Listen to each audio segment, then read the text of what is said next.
Yes. Yeah. Thank you for this. It's a pleasure to be part of this panel. Yes, I'm Kristiina Brunila, and yeah, greetings from southern Finland. It's also getting warmer finally here as well. And I will now start my presentation. The point of my presentation is that we're not just witnessing changes in universities, but the making of a specific kind of academic subject. And this is what I will talk about today.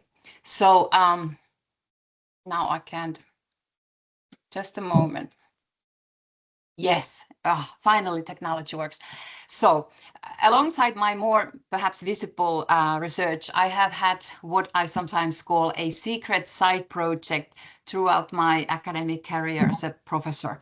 I have been politicizing my experiences and those shared with colleagues of working as a critical scholar in neoliberal and economically driven university.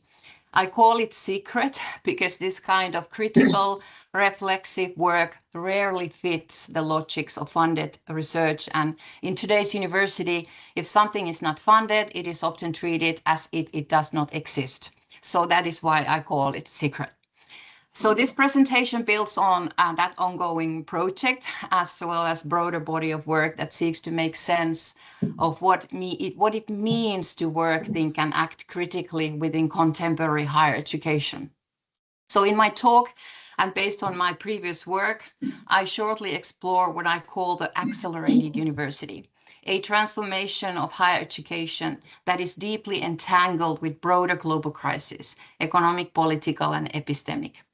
My argument is that contemporary transformations in higher education governance are not only structural or institutional, they are also profoundly affective.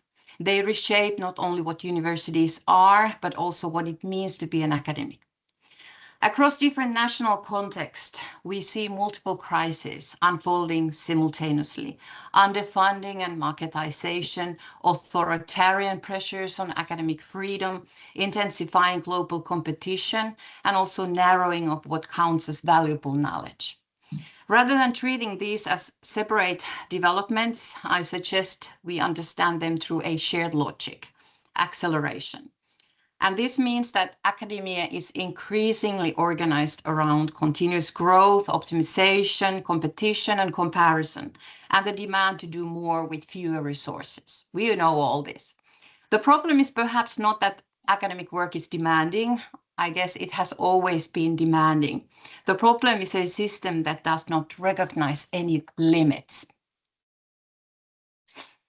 What does this look like in practice? The accelerated university is characterized by increasing expectations placed on institutions and individuals, intensified measurement and evaluation, and shrinking time and resources. I'm sure we are all familiar with this. And this means a specific mode of governance, one that operates through metrics, rankings, and performance indicators. Numbers organize, compare, standardize, and individualize. But importantly, this governance does more than regulate institutions. It shapes what counts as knowledge, success, and academic worth. To understand the deeper implications of this, I will turn to affective subjectivation. By this, I refer to the ways in which power operates not only through structures, policies, or discourses, but through shaping how individuals come to feel, relate to themselves, and act as subjects within higher education. So affective subjectivation is about how governance becomes lived, not simply as compliance, but as embodied and emotional orientation towards work, success, self, everything. So in the context of accelerated university, this means that academics are not only governed through metrics, evaluations, and institutional demands, but through affective dynamics such as anxiety, insecurity, aspiration, and attachment. So these affects are not incidental, they are productive, and they align individuals with the system's demands. For example, Insecurity linked to precarity can intensify self-monitoring and overperformance. Aspirations for recognition and belonging can sustain continued investment in a system that is increasingly difficult to inhabit. Even feelings of passion and commitment can become part of how governance operates. So in this sense, affective subjectivation produces academic subjects who govern themselves in line with institutional expectations, often without the need for direct control. And at the same time, this process is not uniform or stable. It is marked by ambivalence, tensions, and contradictions. This is why I emphasize affective ambivalence, the coexistence of anxiety, desire, exhaustion and attachment, critique and compliance. I would suggest that it is precisely within this ambivalence that contemporary forms of academic governance become both effective and difficult to contest. Academic governance today does not only regulate behavior, it shapes how academics feel, think, and relate to themselves. We see insecurity linked to precarious contracts, performativity in funding applications, and gendered and racialized and other type of inequalities getting stronger. So many of these are what we might call public secrets, things that everyone knows, but that remain largely unspoken. When these experiences are not named, they appear as individual problems, and this allows power to operate more effectively. And this in turn produces affective ambivalence, a simultaneous experience of anxiety and inadequacy, but also perhaps pride, ambition, and even sometimes satisfaction when occasionally getting things right. So under these conditions, a particular kind of academic subject emerges, a subject that is both vulnerable and competitive, responsible for their own survival and constantly optimizing and self-monitoring.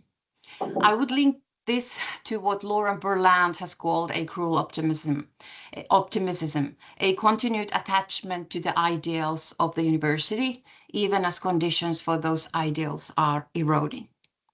At the same time, we see the emergence of what could be called a closed subject, someone who avoids risks, minimizes engagement, and focuses on survival and personal well-being, rather than transformation, collaboration, or solidarity.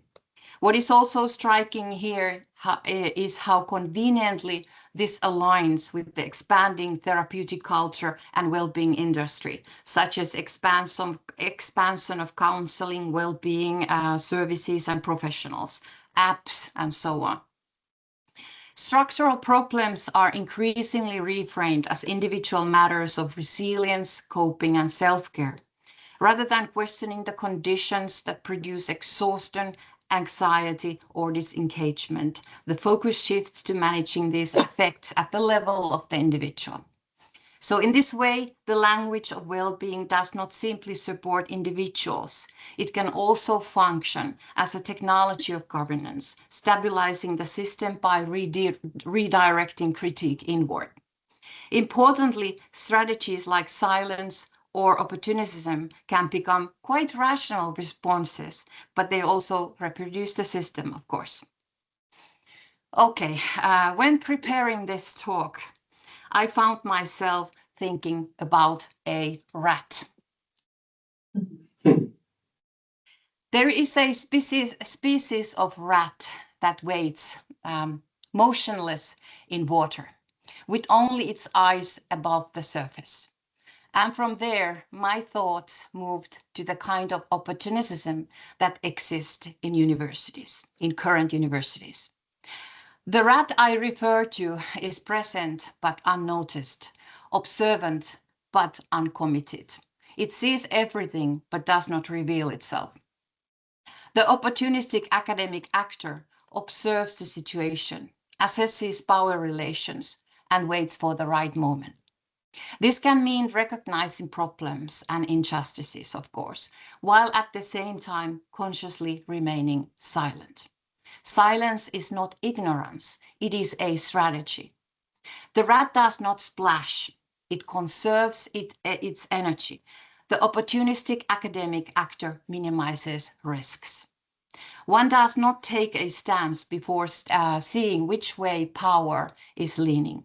One does not criticize if criticism might weaken one's perceived advantage. One does not defend others if there is no immediate benefit. Silence becomes a form of rationality, justified perhaps to oneself as realism, coping, or survival. This is the ethos of the economized university in miniature, minimizing risk, optimizing reputation, protecting networks. Silence is not neutral. It produces an order in which inequalities continue and power relations remain untouched. The water in which the rat floats may, for example, be a struggle over resources, a crisis, an organizational change, funding pressure, or an ideological shift. The academic actor does not drown, but neither do they change the direction of the current. The actor adapts and waits. And while opportunism may occasionally bring perhaps some individual advantage, it ultimately undermines the collective conditions of academic life. And this brings us back to governance, leadership, and democracy. The accelerated university aligns closely with academic capitalism, market-oriented governance, and increasingly authoritarian tendencies. This raises a fundamental question. Can universities still function as democratic institutions?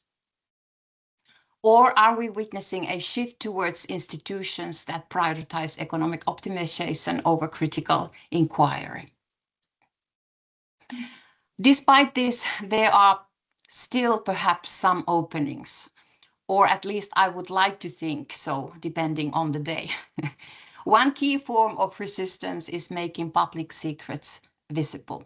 Naming and sharing these experiences is not just descriptive. It perhaps allows us to expose power mechanisms, reframe individual struggles as structural, and create some space for collective action. This is, for example, where critical pedagogies, many feminist perspectives and social justice approaches remain crucial, and all kinds of forms of social movements, of course. Perhaps one way to move forward is not to imagine that we can step outside the system altogether. As Gayatri Chakraborty Spivak has famously reminded us, critique often has to operate from within the very structures it seeks to challenge. This means engaging in what we might call a form of strategic sabotage from within. Not a dramatic rupture, but small persistent acts that interrupt the logics of acceleration, optimization, and individualization. In practice, this means refusing, for example, to follow the metrics that define our worth, or trying to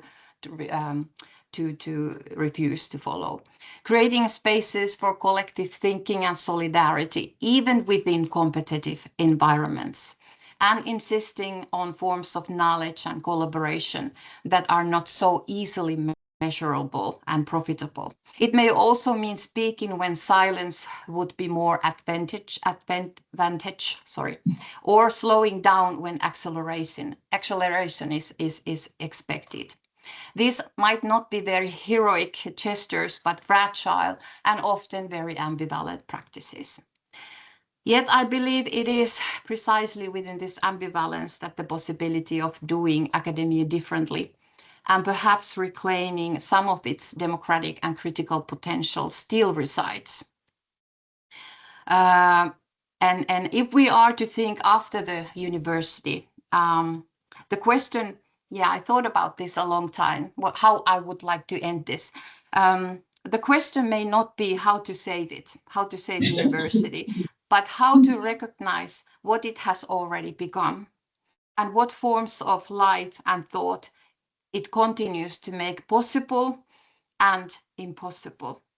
So I guess the challenge then is not simply resistance or reform, but to figure out how to stay and operate in these tensions, or then simply walk away. Thank you. I'll stop sharing now. Oh, yeah, thank you. Kiitos. Now you learn one word in Finnish. Thank you very much, Kristiina. And as we are running just a little bit late, I thought that it might be indicated that we move on straight to the next presentation and take questions for all presentations together at the end, if that is fine. So next then I would like to introduce Daniel Layton, who is sociologist of education in the School of Education at the University of Exeter. His research delves into how identities of students, researchers, academics, teachers, and other educational actors are shaped by class, gender, race, knowledge, and other dimensions of inequality and power. So over to you. Thanks, Daniel. Just give me a second.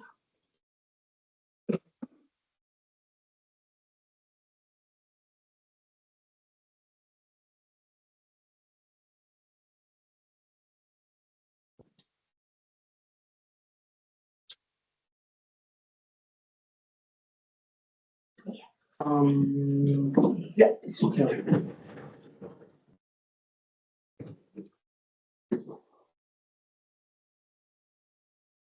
Okay, thank you for joining us. I'm happy when I see a lot of people in presentations like this. So, my talk today is about the struggles over academics becoming or over academic subjectivities, but precisely about what's going on inside what I call the dispositive of academic self-optimization in higher education. So, for this conference, initially I thought to develop a more theoretically driven presentation about the dispositive. However, I have decided to share, and I didn't tell you about it before,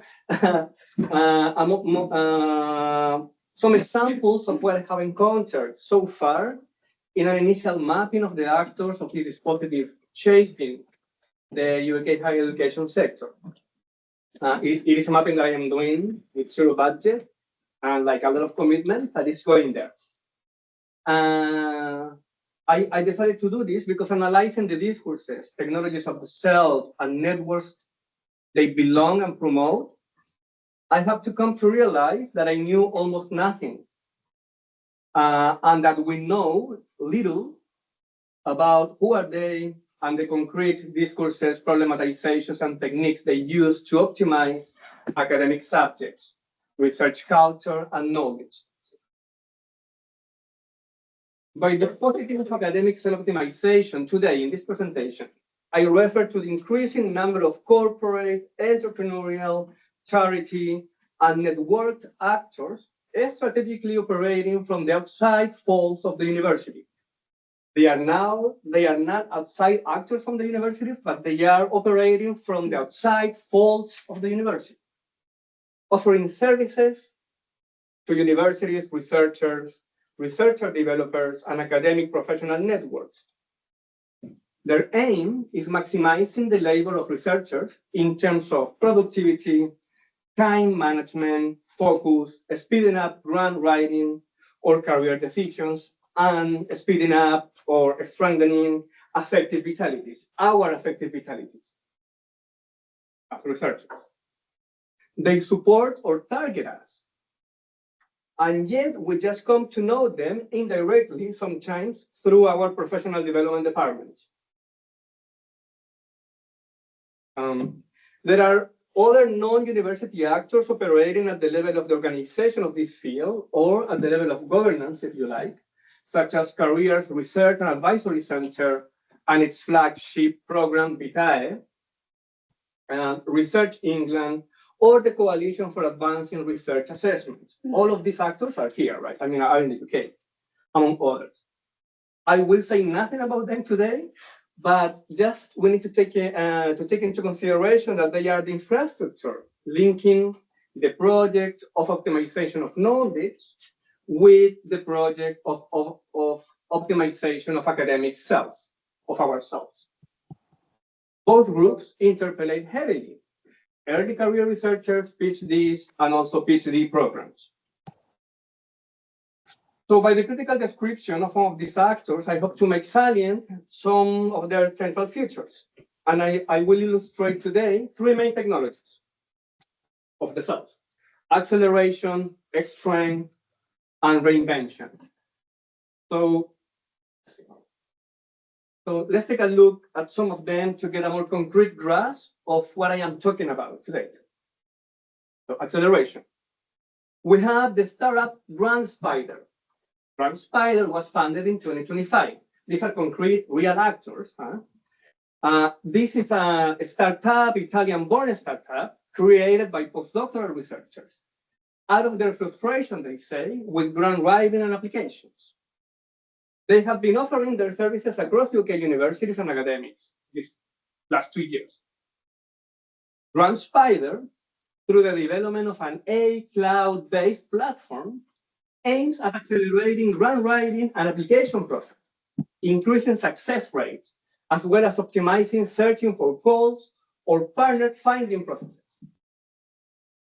The result, they say, it is up to 70% reduction in the time needed to secure a grant, with higher success rate for proposals.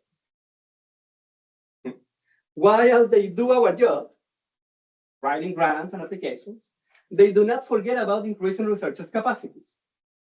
They seek to empower researchers, that in their language as innovators, by freeing up space for meaning and passion, enabling us to focus, and I quote, of what we love, doing research. And you can see that in this second figure, how they promise that.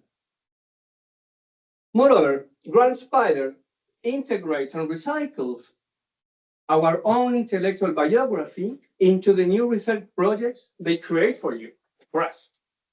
Yet, without demanding the effort that we normally do, in making sense of our research vis-a-vis our authorial biography as authors, right?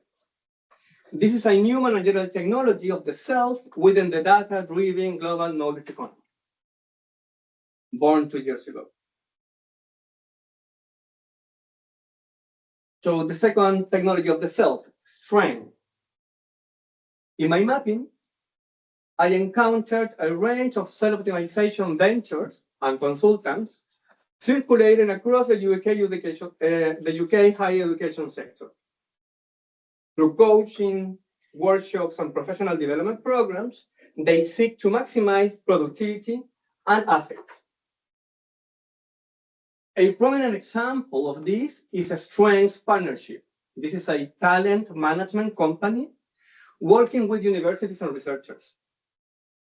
They developed a test called a Strengths Score, the first positive psychology-based test registered by the British Psychological Society in 2017. The company has worked with the University of Bath and Warwick, among others, offering a Strengths Scope as a tool for researchers to energize peak performance at work by identifying what energizes them and what drains their energy.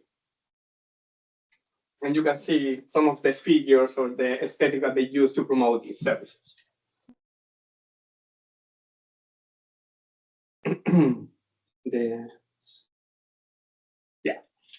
They have also offered researchers reports and coaching based on these test results.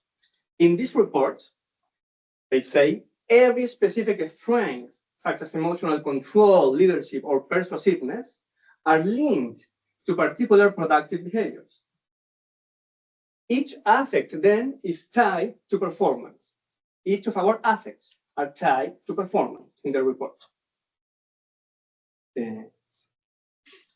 They promote affective techniques such as listening intuition, gut feelings, and hunches to generate ideas and original solutions. This is what they say in the report that they offer to universities or researchers, while also encouraging risk avoidance techniques that move researchers away from eccentric ideas and towards institutional interests. So this is not just about a technology of affective self-discovery for productivity, but also a technology of the self that aligns or balance autonomous thinking with university interests. The next slide.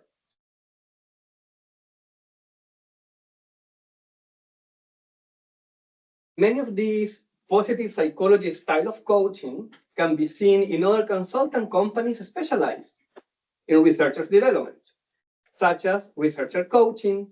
This is a spin-off for Rodetal Limited, or the Questioning Iris company and its workshop Leading from Within.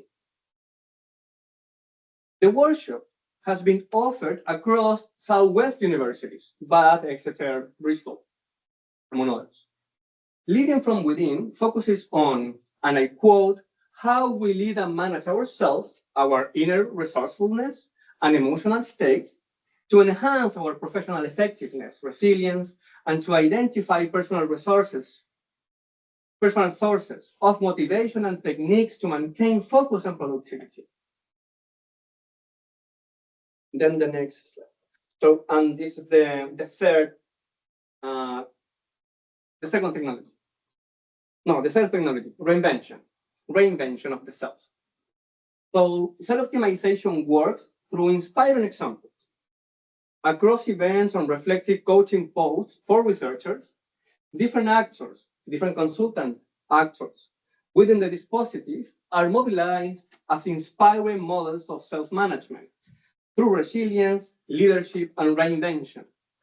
They are celebrated for how, and I quote, they battle the uncertainties through the power of self-leadership.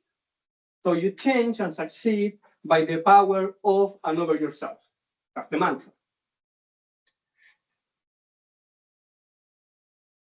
And this, you can see how they promote this in one of the events that they run. The next slide. So looking at self-presentation and reflections of these consultants from companies such as, this is another companies, I am just name dropping here. My consultants, Resilient Leaders Elements, or Jobs on Toes. Among others, self-reinvention embodies both expertise in academic life by highlighting consultants with PhD studies and research experiences, and the successful overhauling of their academic selves. For instance, in this researcher's consultant self-presentation, we read, I just deleted the names of them. So he is a training and development consultant working across higher education in the UK. Prior to his consultancy work, he was a postdoctoral research fellow in a research institute and a university research group.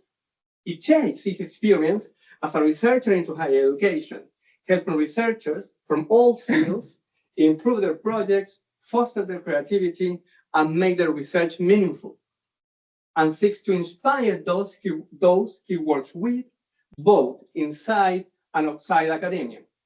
The inside and outside academia is super important here. Moreover, because it's related with self-reinvention. Moreover, self-reinvention within the dispositif ties into employability, academic knowledge optimization by making it useful in business sectors, and well-being, in contrast to what academic jobs actually have to offer in terms of meaningful work. As we can see in a reflective post of one research career consultant now working in banking, who offers guidance to researchers to find meaningful jobs outside higher education, we can read this. So he was reflecting about it and saying, when I was a postdoc thinking about jobs outside higher education, it seemed to me that I couldn't enjoy anything more than working in a university. In fact, he discovered, the opposite turned out to be true. When I got my first job in business, both my financial situation and my sense of personal fulfillment increased. I was happier, healthier, I had a better work-life balance, and when I was a researcher. In these projects of self-reinvention, overcoming misconceptions about non-academic jobs and the attachments to academia, alongside the norm of reshaping your identity and relationship with knowledge, holds sway.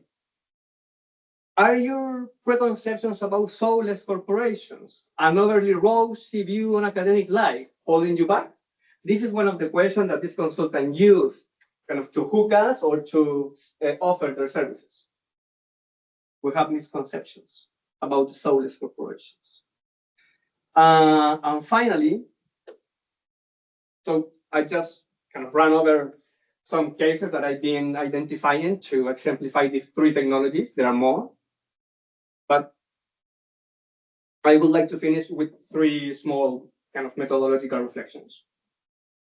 So these examples show that productivity is a central logic of self-optimization, but other logics such as balance, as Daniel here has suggested elsewhere, are also present, but they are largely framed through the norms, ethics, and forces imposed by the logic of productivity.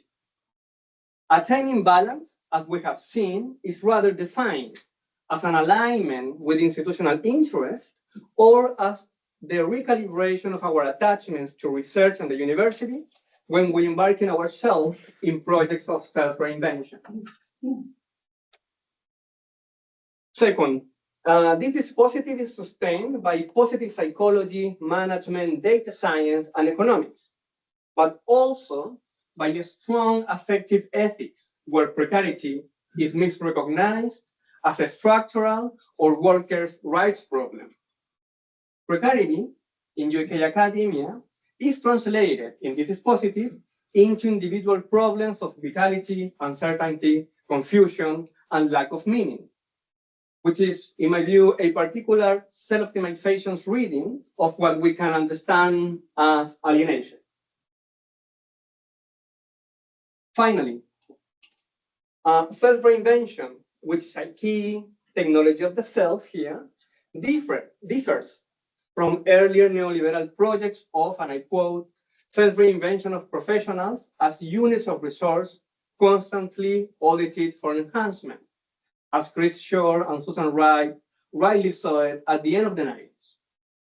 I think that here we are seeing reinvention as an effective response to performative pressures through promises of care, meaningfulness, recognition, creativity, fulfillment, and freedom.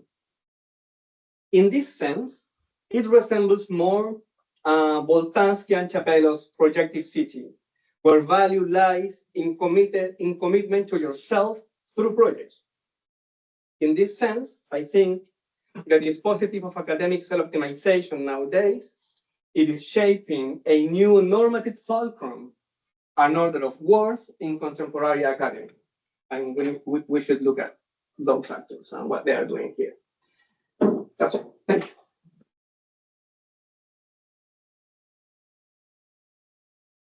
Thank you very much.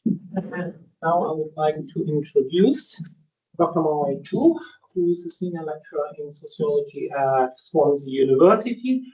Her research focuses on the one hand on international migration.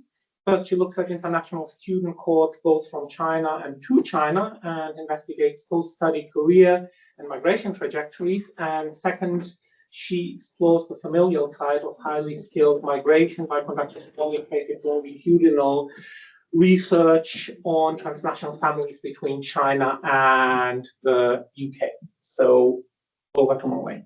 Thank you. Let me just, yeah, this is Oxford presentation. And if I can, okay, let me time myself as well. Let's take up my timing. Okay. So I'm Mo-Wei Tu from Swansea University. Today I'm contributing to the panel by providing a higher education governance case in China. And my focus is the China's top talent recruitment schemes. So in a few years now, China appears in the news with its big effort in investing and bring back overseas talent, especially among the Chinese diaspora scientists. And perhaps the most high-profile talent plan is called Southern Talent Plan that was launched in 2008. It was much celebrated and promoted until 2018, the Americans started to accuse the Chinese talent plan for encouraging trade secret thief, for example. And very quickly, the 1,000 Talent Plan has taken off its website and with its recipients list hidden. And that's bad news for researchers because we can't access the publicly available data. However, if we're looking at the relatively recent publications on Science and Nature, it seems those are based on bibliometric analysis based on the previously available data. It seems to indicate that talent plans like the 1,000 Talent Plan has been a success, has been boosting China's research output. But we are more interested in the human process of the story. And for example, we're interested in whether this boost of research output is because of the talent scheme or in spite of the talent scheme. So if you take a look at the literature on global talent mobility and the like, and it is not new to find that there are precarity, vulnerability found among this relatively privileged group. And usually what we see is, for example, returnee professionals, returnee academics, they would find different forms of barriers to reintegrate their career into the home country's social structures. And sometimes the symbolic capital could be turned into a negative symbolic othering depending on the political discourse. And in this literature, we found that usually the part of the privilege aspect of this group is usually used as a background, as a context. The individuals migrate from the global north countries into the global south with the human capital they accumulated in the core countries in a knowledge production carried them into the peripheral countries. But we're more in this study, we want to bring back the analysis of privilege. We want to unpack it. It is not to say that we agree that privilege and the precarity are binary oppositions. Actually, we agree with a lot of researchers, they coexist, and it's a matter of a spectrum. And because the cohort we are focusing on is the recipients of top talent schemes, they are surrounded with privileged labels, privileged discourses. So it is a chance for us to unpack the privileged discourse that is selectively constructed by the state, monitored through higher education governance, and eventually form a part of an exploitative mechanism. So as I said, the 1,000 Talent Plan sort of phased out, but it was replaced by several other talent schemes. This talent scheme our study is focusing on is called Excellent Young Scientist Fund. It is the most well-known one that is focused on recruiting early career scientists. Of course, it's all in STEM subjects, not social sciences. Under age 40, and applicants has to apply for the scheme through hosting universities in China. So that introduced a sort of competition between universities in competing for the strongest candidate who's most likely to win the scheme. And for that matter, universities would offer different incentive packages, which include sometimes a long list of benefits or privileges, like we would say here. But most eye-catching one is research grant. So research grant is made up of three parts. The most clear one is the national level one, which is clearly listed on the website, which offers three bands, 1 million, 2 million to 3 million RMB. And in addition, municipal level would also offer some funding, and universities sometimes would also offer matching funding. But that is marked as uncertain. It gives flexibility for universities to decide how much incentive to put in the package. in order to compete in the talent market. And another another element of the incentive package I want to point out is the tenured permanent contract. This is an example of, through the transformations of Chinese universities in the recent years, they've taken away job security, they've taken away tenured permanent job posts, and in this case, repackaged it into some kind of privilege to be thrown into the top talent schemes. So now it looks like the applicants, the talents, are in a privileged situation because it looks like they can compare and select the best package that is offered to them. But the reality is very far from this open market-like behavior, because we managed to interview so far 7 people, 7 recipients. We regard it as a success because these academic superstars are difficult to get hold of. So in our interviews, we found there's, in the recruitment process, there is a sense of mysteriousness built around it.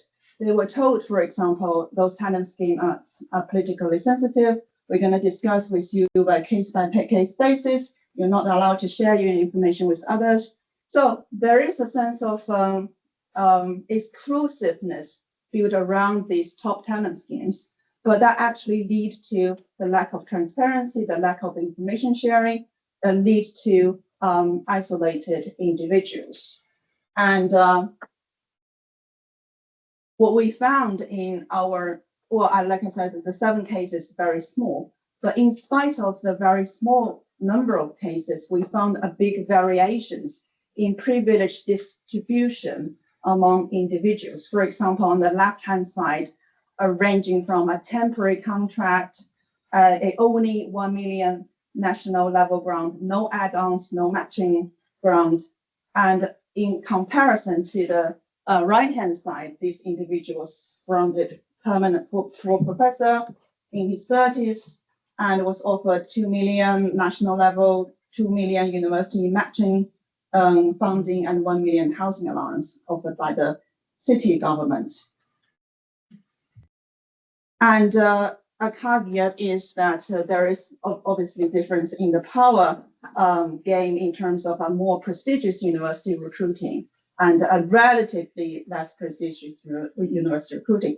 So in this game, a top university can sort of maximize its academic profit in competing in the talent pool. So already, individual talent is already in a quite passive, weak position in this privileged bargaining. And this position I will further elaborate in these slides when we explore further in the power game in the individual's contract negotiation. So it's not uncommon in Chinese universities to have a very vague, ambiguous contract negotiation when university make the offer. So for example, the first quote here, the HR and the school never stated clearly in my research target. I only gradually learned them during my 2nd year. So this is, for example, participant number 1 who joined a talent scheme, top talent scheme in 2018. So this kind of non-clear target at the signing of the contract, again, like I said, is not uncommon. However, the second quote is more telling in terms of university using its advantageous power in the negotiation. So I asked for a clear job description, salary, workload. The university, however, became impatient, even a little aggressive. Like, we are prestigious. If you don't come, other people will. We don't negotiate with you. So this is further elaborating how individuals is victimized in a sense in a systematically sustained contract culture in Chinese universities. And our next question is, we're also curious about post-return experience. To what extent the privileges promised in the packages were translated into reality. And based on the participants' report, we present them into these 3 themes. First, I would like to call privilege delayed. This is shown in the kind of, for example, the quote here, the research funding is retained by the university first. And I don't know when and how much will be released each time. It's usually released in a staggered manner. There is no transparency. So for a lot of participants, it has direct impact on lab building and output generation. And the second issue with privilege reconstruction is what I call privilege ownership transfer. So again, this is quite typical at this quote here. I was under pressure to spend most of the funding on lab equipment, which is then labeled as university property owned by the university. And the third theme here is actually most surprising for our research. Quite often, participants complained about the PhD student quota system. So, for example, the only thing making me actually regret in returning to China is the quota system of PhD student supervision. In my overseas institution, there is no limit, but such a contrast has direct negative impact on my research output. So there is a reverse of what a academic can and cannot do in terms of PhD supervision. So I'd like to summarize what I've just said into the positions of what I call exploitation through privilege mechanism. So what we just saw is at macro level, the state, first of all, give a symbolic privilege to this talent scheme, give it legitimacy, give it promotion, give it a golden talent hat. And the state introduced competition among universities. So universities compete for this external funding. However, universities were also given a lot of tools in this competition, for example, through contract casualization, fund management, PhD quota management, and some sense of fabricated secrecy, translate into the kind of permanent job offer, fund release, PhD quota protection, which add into the privileged discourse of the talent schemes. And at the scientist level, the academic level, we found that participants actually very much subscribe to this privileged discourse, which partly explain why, in spite of the vague contract negotiation, they were still willing to join the university because it's celebrated, it's legit, and the university is usually prestigious university in China. And very much the participants are very output oriented because they are under pressure from the funding, under pressure with the contract time to produce output. That partly also explains why they're so frustrated about not being able to recruit PhD students, because that's the major workforce for a lot of scientists. And that eventually deepens the scientist dependency to the universities by having their lab, their team, and their output eventually owned by the university. So finally, the risk was actually transferred to the individuals.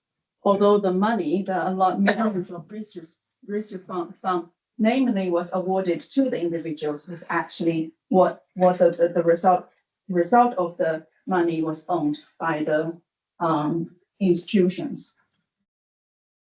And finally, as a conclusion, I'd like to bring things back to the panel theme. So in the narratives of crisis going on in the global university transformation, China seems to emerge as a strong force that managed to push a lot of its universities up into the global league table. What's behind this success story is very much over centralized state intervention. And what we've seen here is the state orchestrated a certain level of market-like competition among the universities by providing all those funding schemes. And in the meantime, also maintain some sort of a planned economy-like features, like the employment quota, like the PhD quota system. So this hybrid type of higher education governance shows that strategies of academic marketization is only used as a means to an end. The end goal for the Chinese state is to build world-class universities in order to extend its soft power externally, as well as solidify its authoritarian governance internally. So that brings me a question: to what extent is it different from academic marketization observed in, say, the US, UK, and other Western universities, especially given the previous two presentations, in the context of universities increasingly find itself difficult to resist state intervention? And I will end my presentation by emphasizing the importance of a comparative angle. Thank you very much.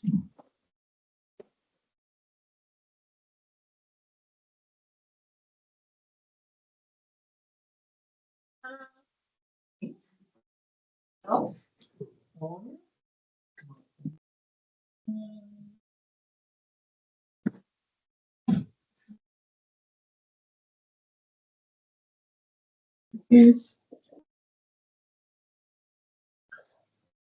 You want to stop sharing? Stop sharing. And then share your. Yeah, please wait on it. Yeah, you just stop sharing. That's mine is still up.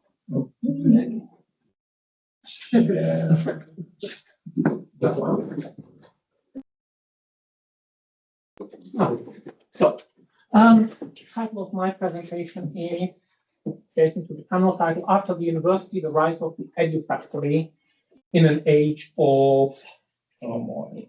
Find myself on that. And the title of this presentation and the ideas that it begins to set out are prompted by what arguably a big international level transformative moment of turmoil in global higher education systems. So if we think about what's going on in British higher education, in the process of broad ongoing processes of sort of disaster capitalism style structural adjustment, 15,000 job losses among academics and counting with no end in sight. In Argentina, the government of Javier Milei is doing it even more radically, with universities, their public universities in Argentina facing a funding crisis to the point of not being able to pay for their electricity bills anymore. In the USA, Donald Trump has moved against universities in the country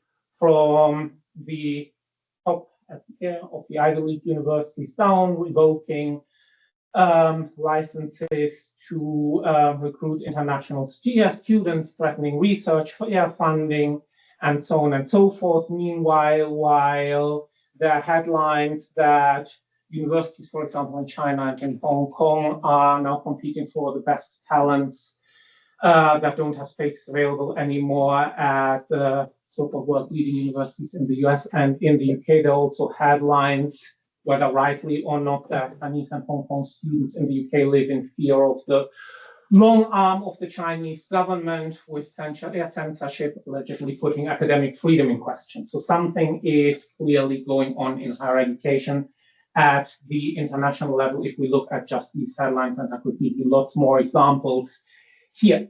That leads me to a set of questions which I'd like to explore in this presentation. First of all, if we take university not as a static concept, but as something that needs to be historicized, can contemporary higher education institutions still be meaningfully characterized as universities? If not, you see where the thrust of my presentation is going, of course, from that question. What alternative concepts can we come up with to analyze discourses, modes of governance, forms of everyday labor in higher education today? And then finally, what does the remaking of the university, such as we are witnessing it right now, mean for the sociology of education and those of us, whether inside or outside of sociology, do education and higher education research? So this is what I'm concerned with here from a broadly transnational and comparative perspective, and with a particular interest in the relationship between higher education and democracy. So there's an established narrative on all the questions and issues which I've just set out, has been for a long time, around about the past decades, and that's the critique of the neoliberal university that's been since the 1980s, pointing us towards the rise of academic capitalism and broad processes of privatization, marketization through a transnational network of policy and governance actors that have created what's then termed the neoliberal, or if you wish, the entrepreneurial university,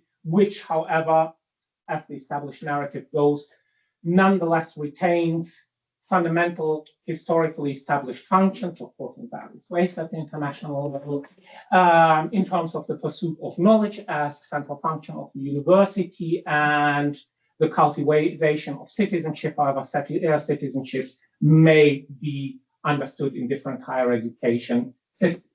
However, I would argue that this established narrative is coming up against several limitations. First of all, it's very hard to argue that we still live in a neoliberal global order, and showing that we don't is increasingly easy to show if we think about current events and even the headlines which I've shown you just a moment ago. So I don't think that from that perspective, conceptually, theoretically, the critique of the neoliberal university works anymore. Moreover, across the past 40 years, that critique of the neoliberal university has proven comprehensively ineffective, I would say. It's done very little in modifying the processes which it's been critiquing because of a disjunction in academic and management cultures. The managers, when presentations such as this one are given, are typically not in the room. The literature they read, the events they engage with, their networks are different ones. Higher education leadership at the international level, as we've already heard, is becoming increasingly authoritarian and insulated from this kind of critique. There are new modes of academic socialization that, for the younger ones of us in academia, make what's happening in higher education something to be taken for granted, not something to be critically analyzed and challenged. And because of that, the discursive terrain for critique is increasingly disappearing. All of this makes it necessary to reach for, I would say, alternative conceptual tools. And that's what I'm aiming for by way of the concept of the EduFactory. With the EduFactory, the idea that indeed today we are not in the historical sense looking at universities at all anymore, increasingly, but rather at what I term EduFactories. I do not mean to make a wild empirical generalizations that universities everywhere all the same are now what I'll describe in a moment as EduFactories, but rather I mean to posit a certain kind of, if you wish, Weberian ideal type that's meant to facilitate transnational comparison and systematic analysis of what's happening in higher education at the international level and with, in particular, national level education systems. So the EduFactory then is different from the neoliberal universities in two ways. First of all, by way of escalation of features that are already present in the neoliberal university, but that have been significantly, well, escalated, accentuated in the EduFactory in terms of its internal authoritarian institutional logic and processes of top-down governance. Second, in terms of the escalation, further escalation of processes of marketization and privatization of higher education. And then second, the EduFactory is different from the neoliberal university categorically in that I would argue it has abandoned or is moving to abandon altogether as central institutional goals the pursuit of knowledge and the cultivation of citizenship, however understood. And extreme cases, think right here, the British higher education system. Think, for example, Australia, if you would like another extreme case, serve as cases in point giving. So instead of pursuing knowledge as a goal in itself, cultivating citizenship for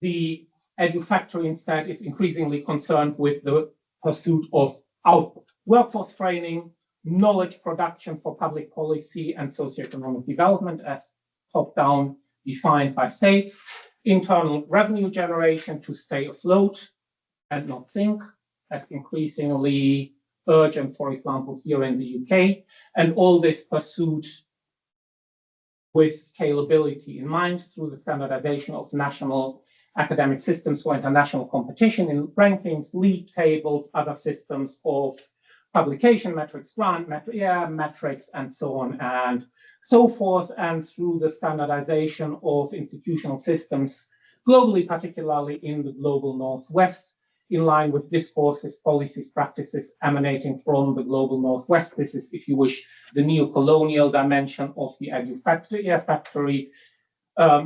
Prominent example, the way, of course, in which elite universities from the global Northwest are setting up, if I want to be facetious, colonial campuses all around the world, overseas, again, in the pursuit of revenue generation.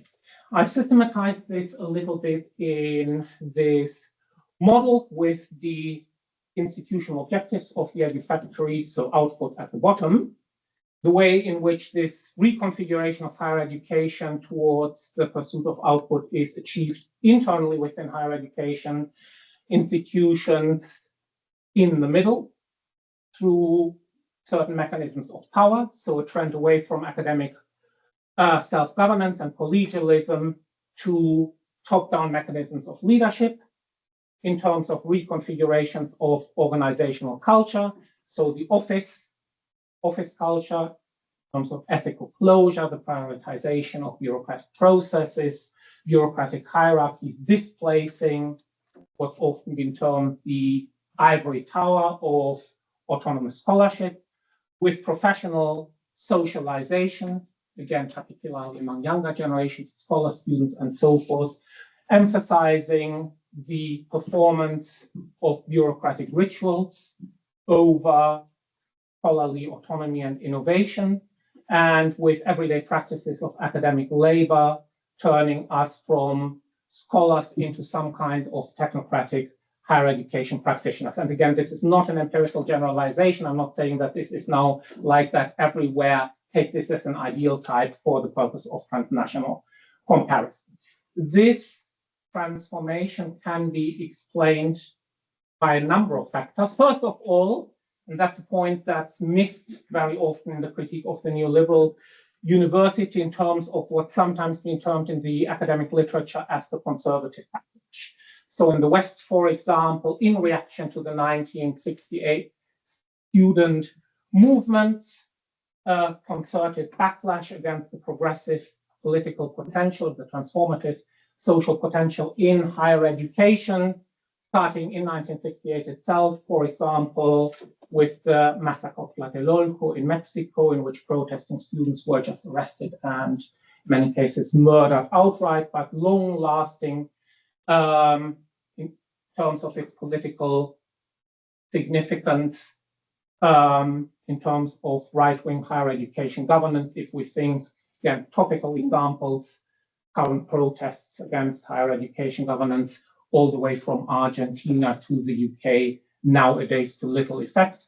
In other parts of the world, this conservative right-wing authoritarian backlash may take different forms. If we look at China and the UK, different dynamics of state responses to protests, transformative efforts emanating from universities, but likewise on a trajectory that can be traced decades back, in this case, to the Tiananmen incident in 1989 and the uprisings against the communist government in mainland China that were very deeply rooted in universities then. In other parts of the world, this conservative backlash can be traced in similar ways.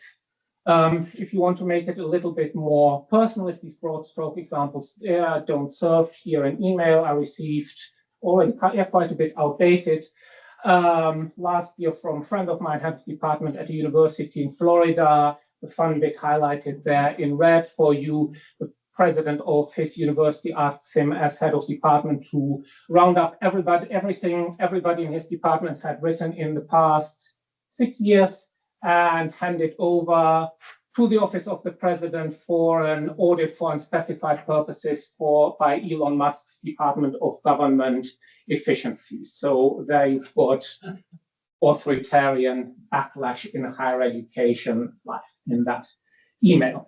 This authoritarianism operates at several levels. At the macro level, in terms of the progressive alignment of universities and higher education with state agendas, think by way of the direct incorporation of the university into the state, such as we have it in mainland China and increasingly in Hong Kong. Think by way of the selective defunding of universities, think Argentina, the US, the UK, or think the way in which audit regimes impact teaching audits, research excellence frameworks serving countries like the UK to align what we all do, how we all work. I think this is what Daniel explained very well in his presentation with top-down state agenda. At the meso level, by way of new forms of authoritarian leadership, and at the micro level, and I think this is something that Christina in her presentation already illustrated evocatively with the image of the rat and the rat's behavior and certain analogies with contemporary forms of academic labor, in terms of the de-autonomization and symbolic de-skilling of our work, the precarization of our work, and an increasing demand for silence and compliance. Second explanatory factor for this transformation, precision education governance. Again, Christina has described this in her presentation already in some detail, but a technocratic mode of governance that's aimed by way of the knowledge and logics of the life sciences and the behavioral sciences at the cultivation of active and capable workforces that is propagated internationally through the transnational policy mobility promoted by a range of international organizations, and that leads within universities, again, through a highly technocratic mode of thinking about what universities are and what universities do. Think only skills training and the role in which this has become so prominent in British higher education now, and then think about how this is tied to the work of international organizations, the kind of policy mobility they try to promote. Here, for example, a little bit snippet on futures thinking and the role which it should play in education as framed by the OECD. And finally, and as I'm right here, the third explanatory factor is the hypercommodification of higher education, the way in which higher education organizations, forms of leadership and management and practice are increasingly being colonized by a range of external commercial actors.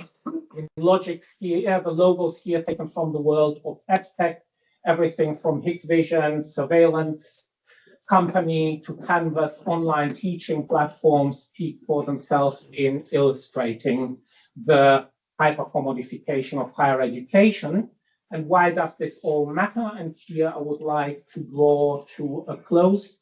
It matters because of the impact which it has on the capacity and the potential of universities or edufactories, as I have framed them, to contribute in meaningful ways to the cultivation of democratic political processes in an age of broad de-democratization. So according to the VDEM Democracy Report 2025, we now live in a world that's broadly de-democratizing, with freedom of expression deteriorating, political processes autocratizing in far more countries than in places where we see reverse trends towards greater freedom and forms of democratic governance. And here I will stop. I didn't get to explain what all this means for ourselves and the kind of education research that we do, but perhaps we can talk about that in the questions. Thank you very much.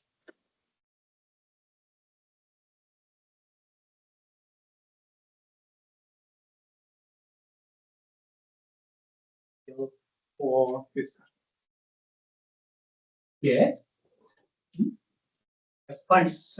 Great panel, really thought-provoking. I suppose this could be for everybody, but it was mainly around the last presentation. That's that, in critiques of what's happening in higher education, there's often an implicit idea of what the university was or should be.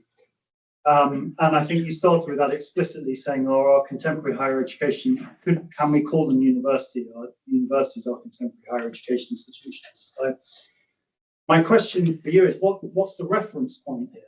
Either conceptually, what we mean by university, or historically, at what point we're talking about the university that now no longer exists. And I'm interested in this also from another point, which is that I'm looking at some subaltern, subversive, radical, higher education instances that would like to call themselves universities, but they wouldn't be recognized as universities. So I'm interested in this question of what are the boundaries of this idea, and how can we assert what we might think of it? So I'm interested in it from that perspective, but I think normally it's from the other perspective, we're losing this idea through these neoliberal and edufactory movements. So any reflections you have on what the reference was?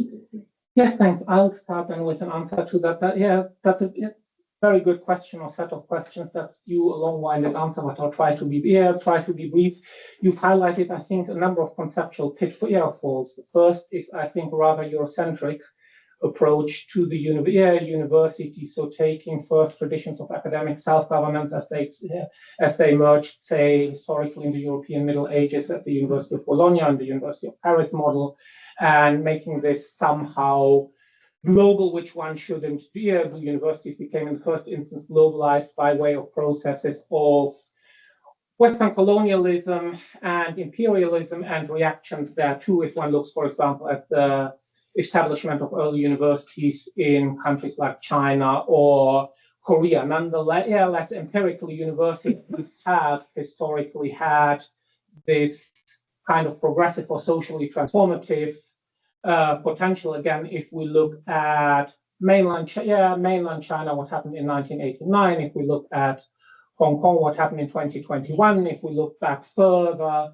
at South Korea or Taiwan, and the student uprisings in the 1980s, in the ways in which they provoked considerable social and political transformation, and in both places, South Korea and Taiwan, democratization. So I think by way of careful historical comparison, one can avoid this Eurocentrism. Now, second, there is still an important normative dimension in what I presented, and for that I made no apology, and that I didn't get to show you, but where I do come from is, of course, something like critical pedagogy and assertions such as Henry Giroux's that a substantive democracy cannot exist without genuinely critical and informed individuals and the institutions that educate them. So that normative dimension I have to acknowledge and be explicit about, and I hope I'm here now. Does that answer that a little bit?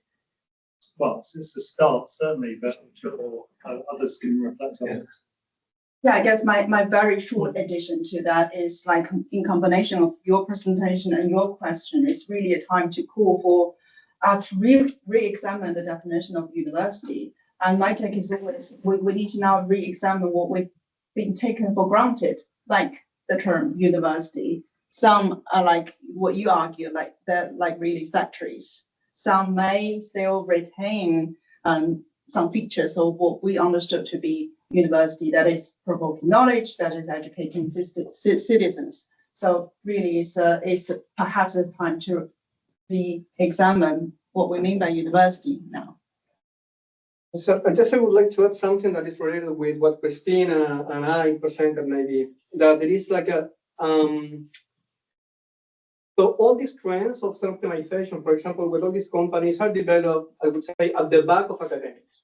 So we know about them when we know that there is a workshop, for example, offered by our professional development department.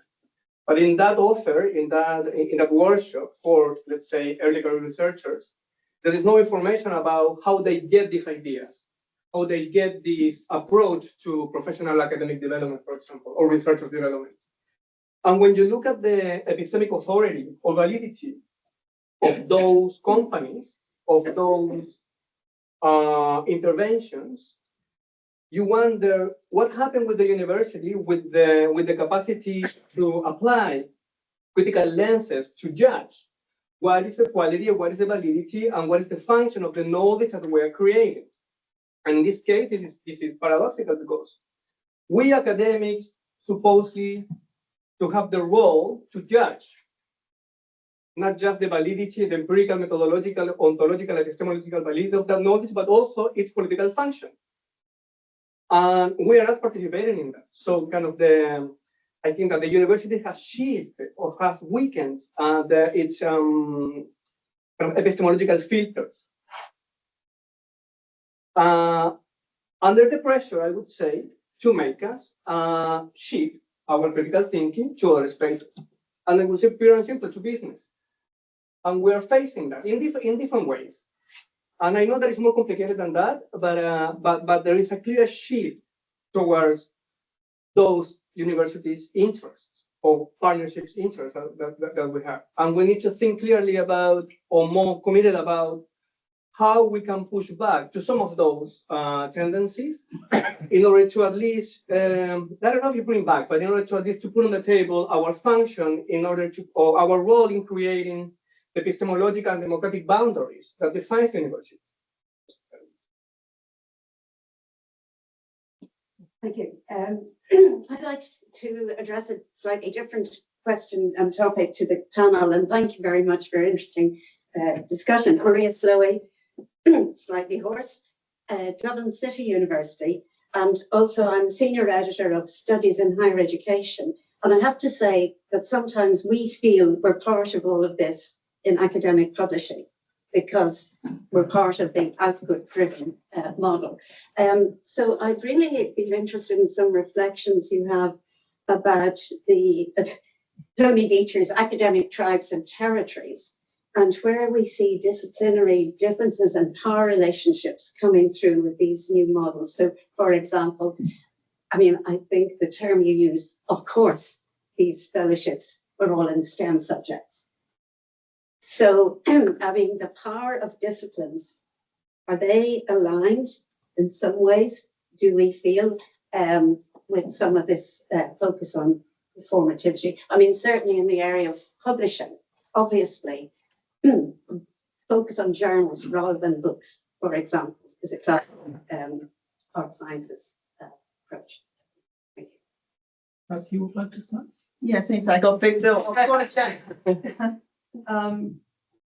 So basically what's interesting is when you see, for example, a advertisement, recruitment advertisement, and if you start to question, okay, why do you want under 40 people? Why do you want STEM subject? Why? Then by asking these questions, you start to trace back to what is the purpose? Who does this, for example, talent schemes really serve?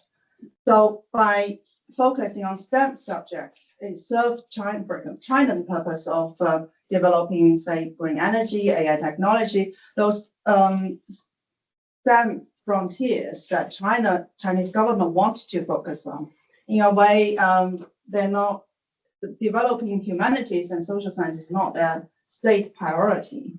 And if you argue further, you may argue that by redirecting the resource of higher education into this science engineering subject and limit the critical idea generating disciplines, it helps the government to sustain its very much cared, harmonious society. So it's in general fixing what the states want in terms of limiting critical thinking, democratical thinking, and pushing for what they can boost to be the technological advancement in China.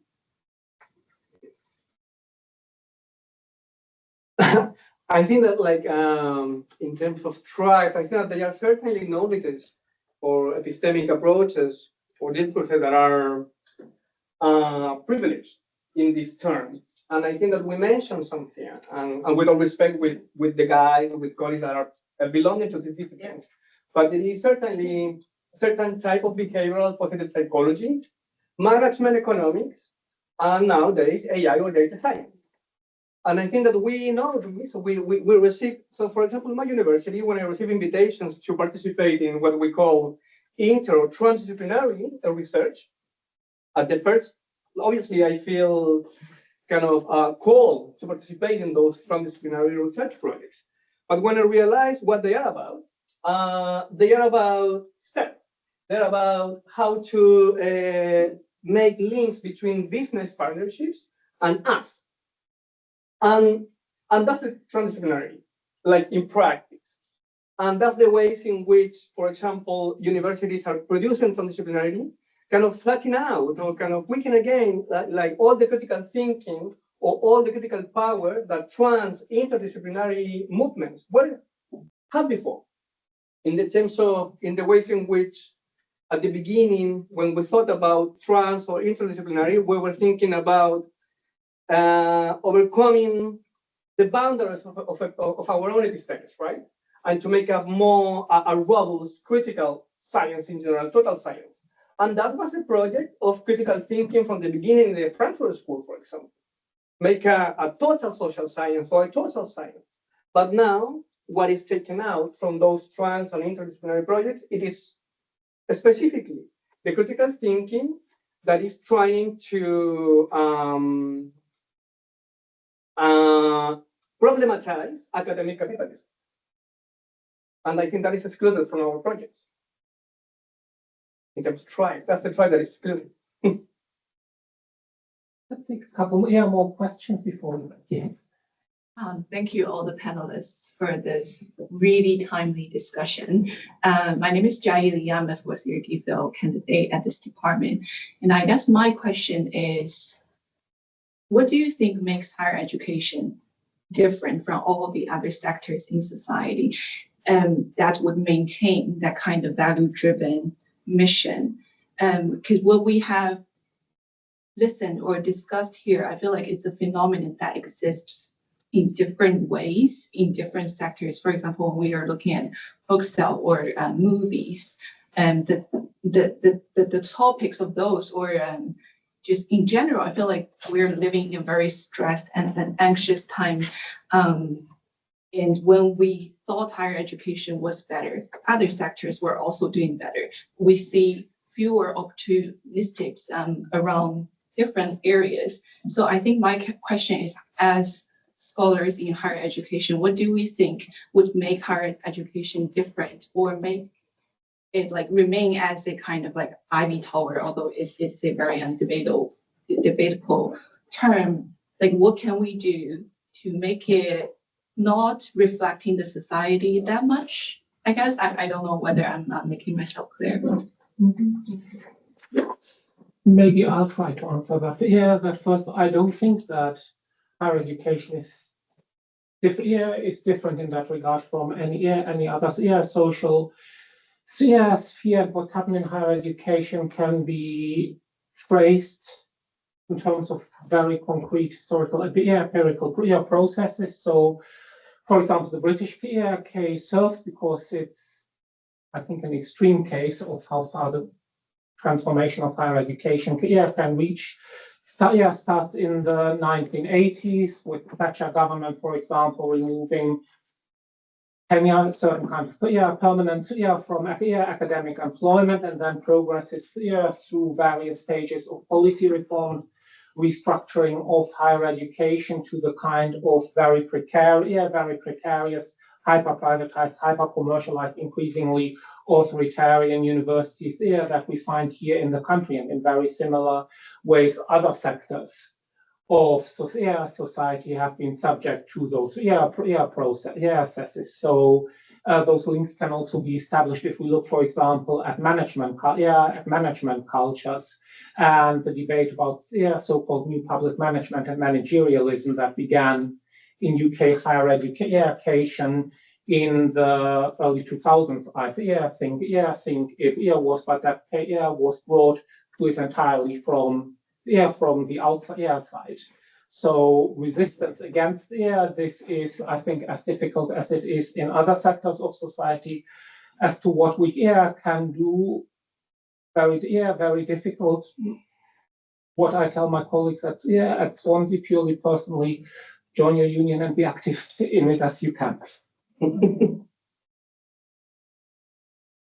you, Wayne. Oh, sorry, I'm kind of. No, I'm fine. We can. Let's have another question. Yes, sorry.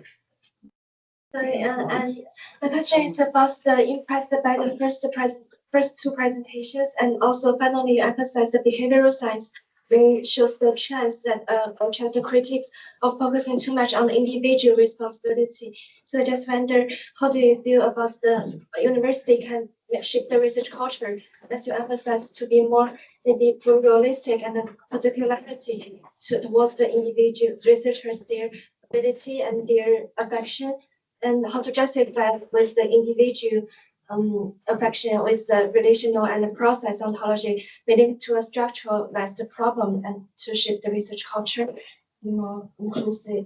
Yeah. Well, for me, it's difficult to speak critically about knowledge in itself because I have colleagues that work in those fields and I know that they are doing a really good job. First of all, I'm super interested. And maybe it is not expected this, but I will push back about the assumption that, let's say, I'm not sure behavioral science in general, but I would say positive psychologists in general, or psychologists of optimism, I would say. They are highly individualistic, but what is going on in the things that I have seen, for example, in all the support for PhDs and early career researchers and nowadays leaders and middle career researchers also, what I have seen is that the atmosphere that is created through those individualistic discourses around the self are quite collective. So there is a strong affective kind of deployment of creating a sense of community. So so far what I am getting. All the coaches or positive psychologists or consultants that are working to support us in our universities, they are highly aware about, let's say, about our alienating conditions in academia, especially for postdocs, PhDs, or early career researchers. But the ways in which they frame those problems as individualistic and not structural problems, it is also because